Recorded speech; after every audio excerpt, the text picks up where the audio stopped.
jueves 25 de abril, bienvenidos a Noticias 7 al mediodía. Recuerde que usted puede mantenerse informado a través de nuestras redes sociales www.eltelegrafo.com.es y www.ecuadortv.es. Adicionalmente, usted podrá ver un código QR en la parte inferior de la pantalla. Puede escanearlo para mantenerse informado minuto a minuto del acontecer nacional. Información que le prepara para usted el Telégrafo Digital. Aquí iniciamos.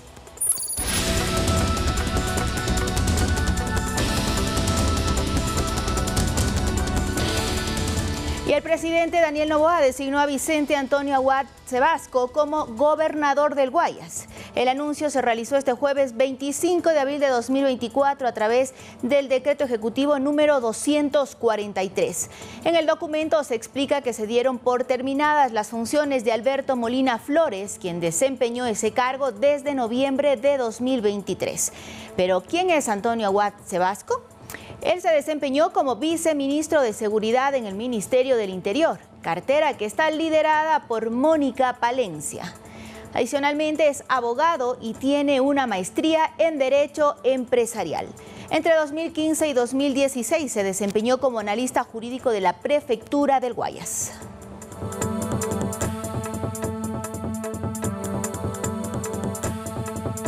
Y desde el Palacio de Carondelet se llevó a cabo la primera reunión del Comité Interinstitucional de Inversiones Público-Privadas.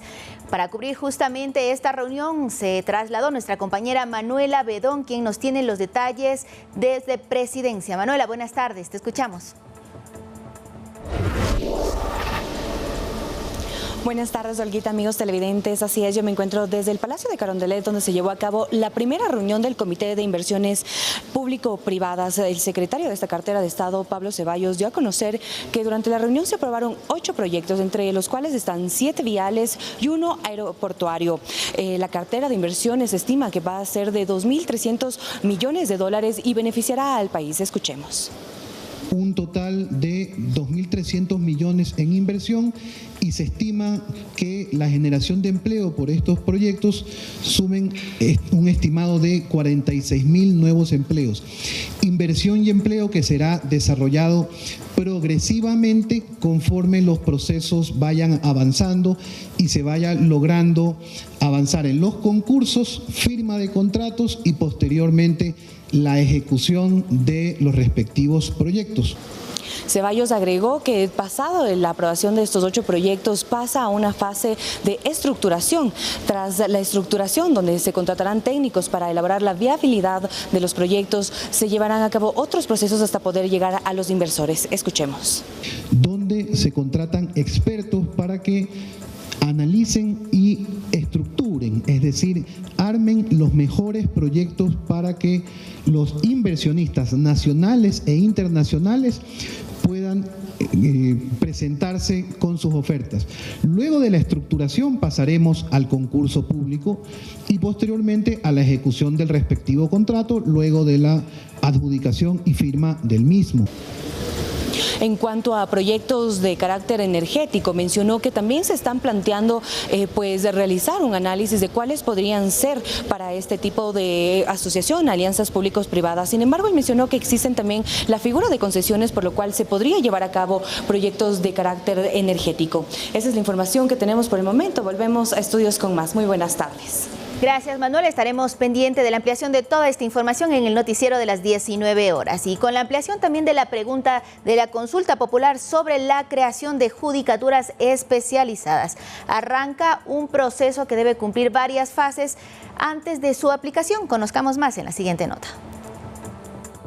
El país decidió dar luz verde a la creación de judicaturas especializadas para el tratamiento de las garantías jurisdiccionales que son la medida cautelar para evitar la vulneración de derechos, la acción de protección que busca reparar la vulneración de un derecho, el habeas corpus que sirve para impedir una detención ilegal, el habeas data para acceder a información personal y el acceso a la información pública para obtener información de una entidad del Estado. Esto para que sean precisamente jueces especializados en la materia los encargados de tramitar esos pedidos en lugar de jueces que no son expertos. Y ya no tengamos esas sorpresas de ver a delincuentes en las calles utilizando las medidas cautelares y jueces que también pues tienen que a veces dejar de lado su materia en la que están especializados para conocer las garantías. Si bien la propuesta fue aprobada por los ecuatorianos, se requiere de un proceso para la selección de estos jueces. Los anexos respecto de esta pregunta le otorgan al Consejo de la Judicatura el plazo de 1 año para que lleve a cabo los concursos necesarios. El Consejo de la Judicatura tendrá que llamar a concurso, crearse las unidades de judicaturas especializadas en materia constitucional en primera y segunda instancia. Cabe recalcar que, según el anexo de la pregunta, para el trámite de estos recursos será competente la jueza o juez constitucional especializado del lugar en el que se origina el acto o la omisión o donde se producen sus efectos. La jueza o juez que, pese a ser incompetente, admita a trámite y resuelva una garantía jurisdiccional, responderá administrativa y penalmente. Sí es un paso importante, es un puntapié inicial. ¿Por qué? Un juez que esté bien formado académicamente y éticamente siempre va a estar más alejado de prácticas corruptas. Las garantías constitucionales no son exclusivas para personas inmersas en procesos judiciales, por lo que el Consejo de la Judicatura deberá determinar en función de diversos criterios como la población o la cantidad de trámites que regularmente se presentan en una jurisdicción para determinar el número de jueces a asignar. Miriam Zambrano, Noticias 7. Y el exministro de Energía, Fernando Santos, es interpelado políticamente en la Asamblea Nacional. En este momento nos enlazamos con Javier Ceballos, quien se encuentra en la función legislativa y nos cuenta las posiciones de diferentes bancadas sobre este juicio político. Javier, buenas tardes. Gracias, Olga. ¿Qué tal? Muy buenas tardes para todos. Aquí en la Asamblea Nacional se desarrolla el juicio político al exministro de Energía, Fernando Santos Albite, quien cumplió estas funciones en el gobierno de Guillermo Lasso. Él es acusado de incumplimiento de funciones al no tomar decisiones y acciones para prevenir los apagones a finales del 2023. Las bancadas legislativas ya han tomado una posición respecto a esta interpelación. Escuchemos.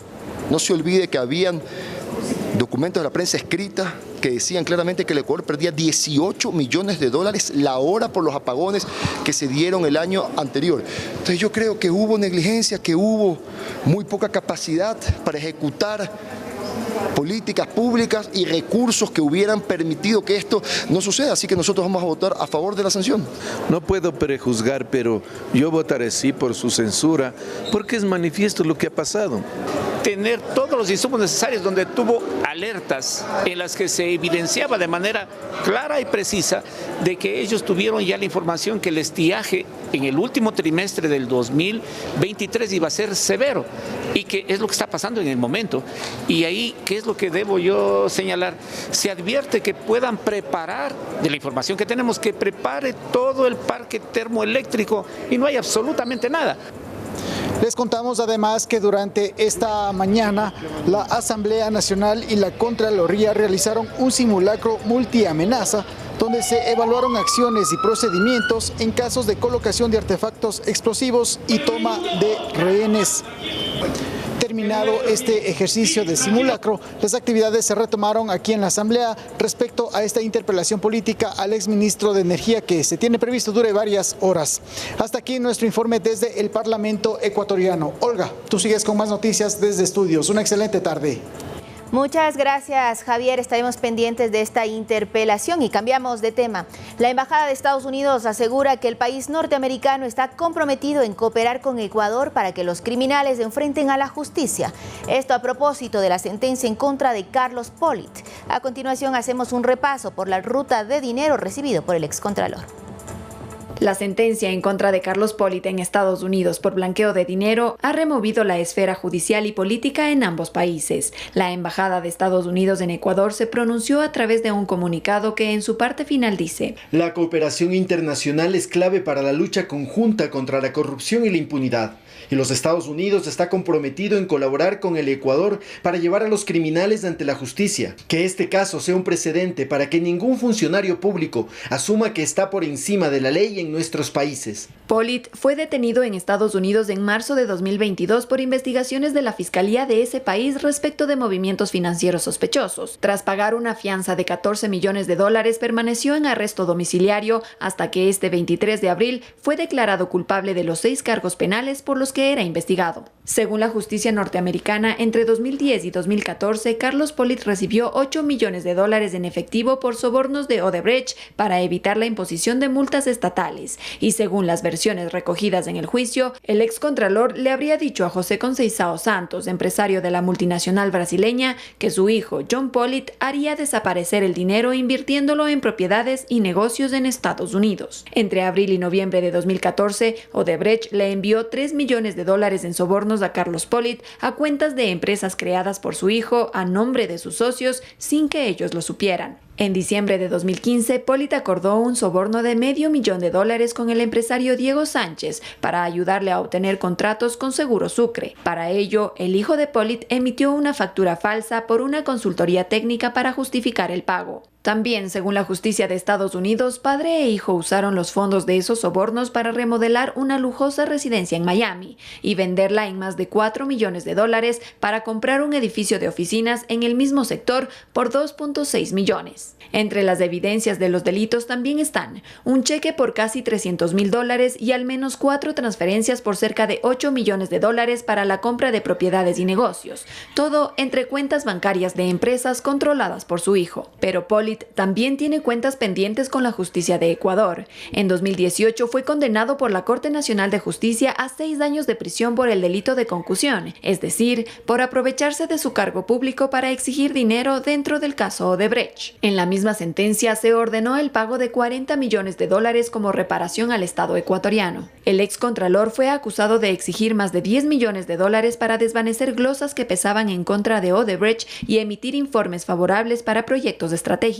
Pollitt fue parte del gobierno de Lucio Gutiérrez. Llegó a la Contraloría en medio de acusaciones de un pacto entre Rafael Correa y el líder del partido Sociedad Patriótica para apoyar la consulta popular que daría paso a la Asamblea Constituyente que por ese entonces promovía Correa. Poco después de asumir su cargo, Pollitt desvaneció una glosa que Correa arrastraba desde 1998 por un perjuicio al Estado de 23 millones de sucres en aquel entonces, cuando tuvo a su cargo un proyecto entre el Ministerio de Educación y el BID. Miriam Zambrano, Noticias 7.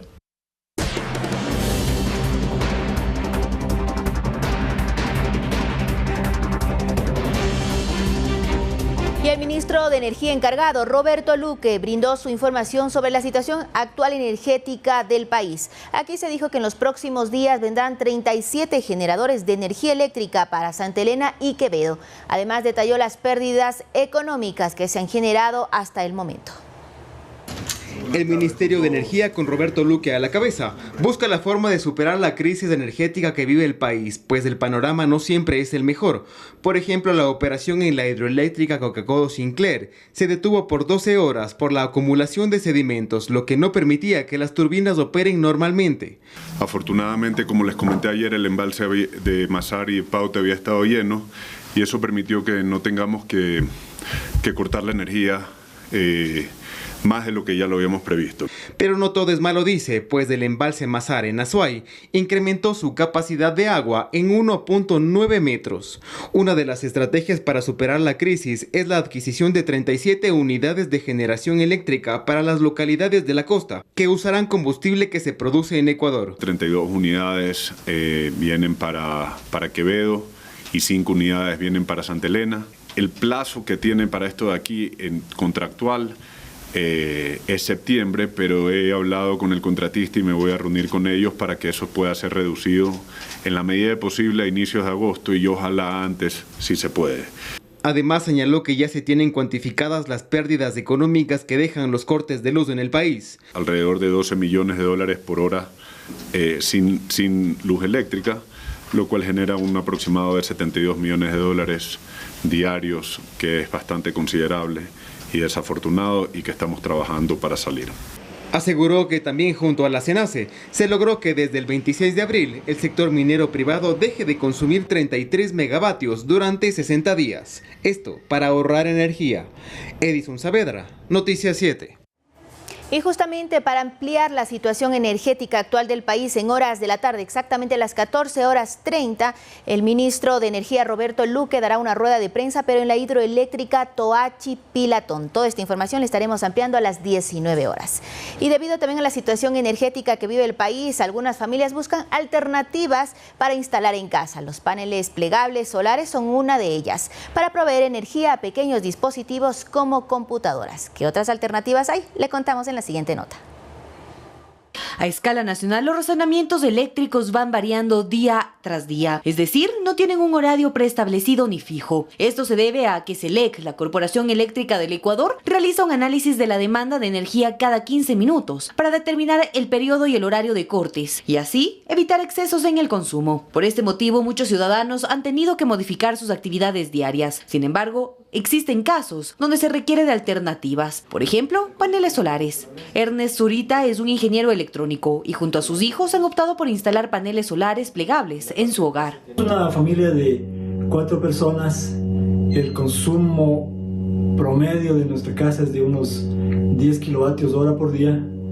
Y este sistema está hecho para que si utilizamos las computadoras, las 3 computadoras, digamos, las luces de la casa, el televisor, la refrigeradora,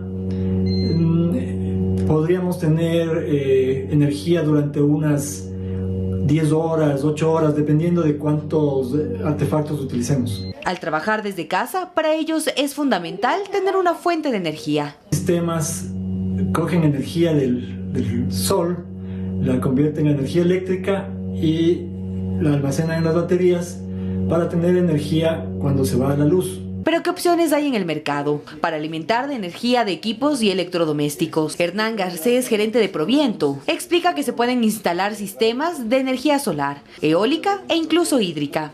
Proyectos híbridos de energía solar, eólica, hidroeléctrica, todo en conjunto, si es que el sitio tiene las características como para poder desarrollar este tipo de proyectos, ¿no? Garcés aclara que se debe hacer un estudio para determinar el beneficio-costo de estos sistemas. Y obviamente podemos desarrollar proyectos pequeños para abastecer cierta parte de las casas, o si quieren hacerlo con toda la casa también se puede hacer, pero siempre se hace un dimensionamiento de acuerdo a lo que necesita el cliente y hasta dónde económicamente le puede representar un beneficio económico. De parte del Ministerio de Energía se plantea llevar a cabo una campaña de comunicación para la corresponsabilidad entre el ciudadano y el consumo energético. Esta campaña de corresponsabilidad necesitamos que sea también con la ciudadanía en general, apagando pues vallas publicitarias, lo que se llama iluminación ornamental, todo lo que no sea estrictamente necesario. Manuela Bedón, Noticias 7.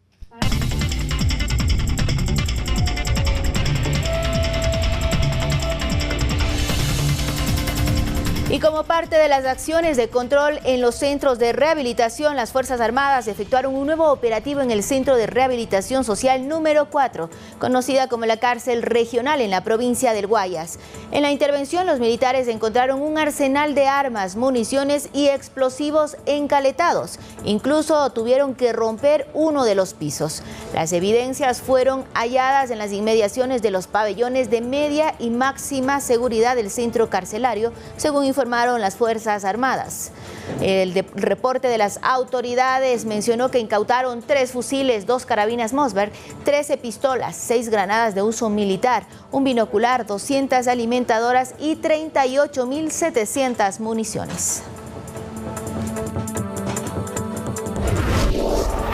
En otro tema, el Tribunal Contencioso Electoral ratificó la sentencia contra el alcalde de Quito, Pavel Muñoz, por haber hecho proselitismo político durante las elecciones anticipadas a favor de su compañera de partido, Luisa González.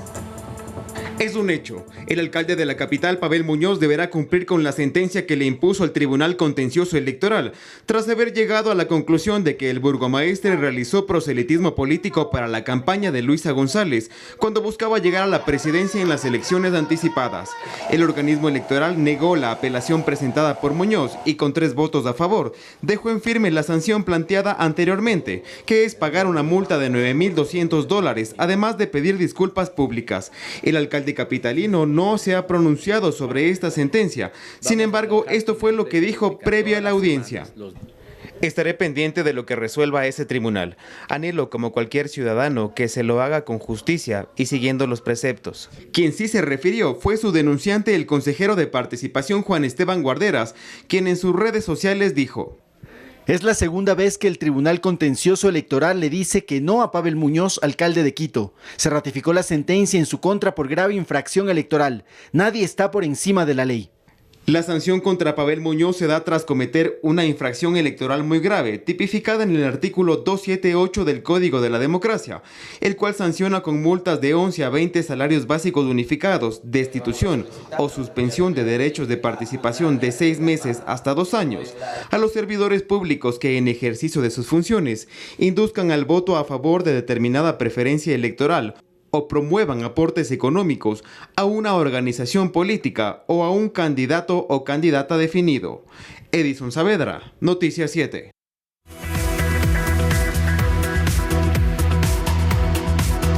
Y el Ministerio de Educación extendió la fecha de inicio de clases para el régimen Costa Galápagos. Los estudiantes iniciarán el periodo escolar el próximo 6 de mayo de manera escalonada.